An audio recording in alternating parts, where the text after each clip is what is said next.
ဒီဗီဒီယိုမှာတော့ကျွန်တော်ဒီ Windows 11 Home Edition ကနေပြီးတော့ဒီ Windows 11 Pro Edition ကို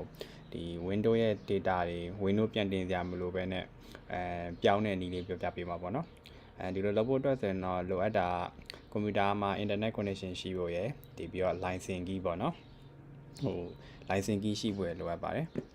လောဆယ်ဆိုတော့ဒါကျွန်တော်ရဲ့ကွန်ပျူတာကဒီ Windows 11 Home ပေါ့နော်လောဆယ်ဒါ Windows 11 Home အဲ့ဒါမှကျွန်တော် license လည်း activate မလုပ်ရသေးဘူးပေါ့နော်ဒီမှာဒီ screen ညာဘက်အောက်တောင်မှာ watermark လေးလည်းပေါ်နေတာအဲ့ဒါကိုကျွန်တော်ဒီ Windows 11 Pro တင်ပြမယ်ပေါ့နော်အဲ့ဒါဆိုရင်ကျွန်တော်တို့ဘာလုပ်ရမလဲဆိုတော့အရင်ဆုံးဒီ setting တွေကိုသွားရမယ် setting တွေကနေပြီးတော့ဒီ system ဆိုတဲ့အထက်ကိုသွားရမယ်ပြီးရင်ဒီမှာ Windows activate မလုပ်ရသေးဘူးဆိုတော့ Windows isn't activate ဆိုပြီးတော့ဒီ activate now ဆိုတဲ့ button လေးပေါ်တယ်ပေါ့နော်အဲ့ဒါလေးကိုနှိပ်ပြီးတော့ key ထည့်လို့လည်းရတယ်အဲ့လိုမဟုတ်ဘဲနဲ့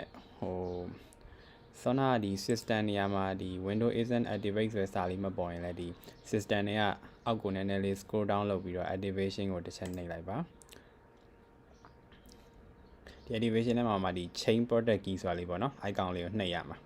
icon လေးကိုနှိပ်ပြီး key ထည့်ရမယ်ပေါ့နော်ထည့်တဲ့အခါမှာကိုက Windows 11 Home ကိုပဲသုံးနေတယ်ဆိုတော့ Windows 11 Home အတွက် key ကိုဝယ်ထည့်ရမယ်အဲ့ဒါမှမဟုတ်ဘဲနဲ့ကိုက Windows 11 Home ကိုမကြိုက်ဘူး Pro Edition ကိုပြောင်းနေတယ်ဆိုရင်တော့ဒီနေရာမှာ11 Pro key ကိုဝယ်ပြီးထည့်ရမယ်ပေါ့နော်အဲ့လိုလက်ရှိဆိုရင်တော့ကျွန်တော်ဒါ Windows 11 Home ကျွန်တော် Pro ကိုပြောင်းပြမှာဖြစ်ပါတယ်ဒီ chain protect key နေရာကနေ chain လေးကိုနှိပ်ပေးပါပြီးဒီနေရာမှာကျွန်တော်တို့ protect key လေးထည့်ရမှာပေါ့နော်ဒါကတော့ကိုဝယ်ထားတဲ့ protect key လေးထည့်ရမှာဒီမှာကျွန်တော်ဝယ်ထားတဲ့ protect key လေးရှိတယ် copy မှာ paste လုပ်လိုက်ပါပြီးရင် next နှိပ်ပါအဲ့တော့ဒါ addition upgrade ဖို့အတွက်စာလေးပေါ်ရပေါ့နော်သူ11 Pro ကို upgrade မယ်ပေါ့ကျွန်တော် upgrade ချင်တယ်ဆိုတော့ start ကိုနှိပ်လိုက်ပါဒါဆိုရင်တော့သူ upgrade လုပ်တဲ့ process စနေပြီပေါ့နော်ဒီလိုအခြေအနေမှာဒီ screen sleep ဖြစ်သွားတတ်တာမလို့ sleep မဖြစ်အောင် mouse လေးကိုနည်းနည်းလေးလှုပ်ပေးနေပါနော် 100% ပြည့်အထိစောင့်ပေးပါဒါလေးပြီးရင်သူ restart တစ်ချက်ကြာသွားပါလိမ့်မယ်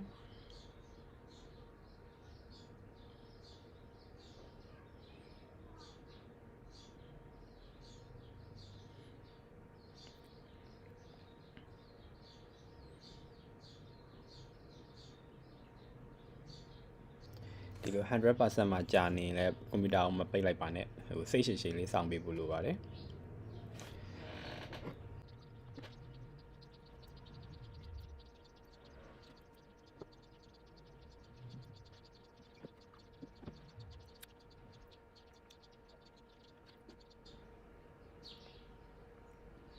ခုဆိုရင်တော့ဒါ restart ကြသွားပြီပေါ့နော်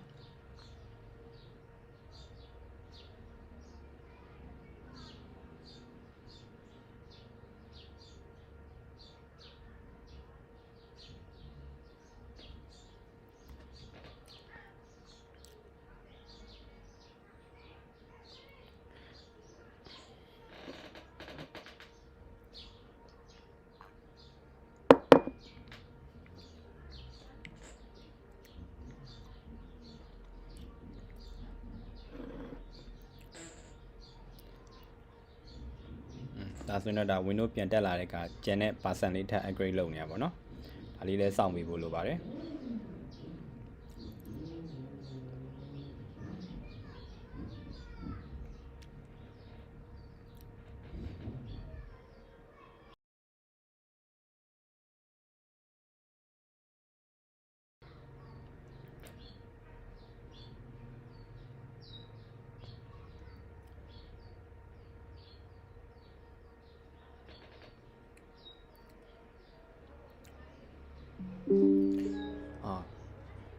ဒါဆိုရင်တော့သူ notice လေးလည်းတက်လာတယ်ပေါ့နော် success ဖြစ်သွားတယ်ပေါ့ဒါဆိုရင်တော့ကျွန်တော်ရဲ့ screen ညာဘက်မှာ watermark လေးလည်းပျောက်သွားပြီပေါ့နော်ပြီးတော့ကျွန်တော်တို့ဒီ setting တွေကနေပြီးတော့ဒီ Windows Edition ကိုကြည့်လိုက်ရင်လည်း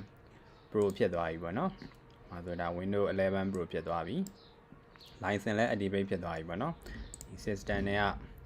activation ထဲမှာဝင်ကြည့်လိုက်ရင်activate status ကလည်း active ဖြစ်နေပြီပေါ့နော်ဒါဆိုရင်တော့ဒါရပြီပေါ့နော်ကျွန်တော်တို့ Windows 11 Home ကနေ Pro ပြောင်းတဲ့ process လေးအောင်မြင်စွာပြီးဆုံးသွားပါပြီကျေးဇူးတင်ပါတယ်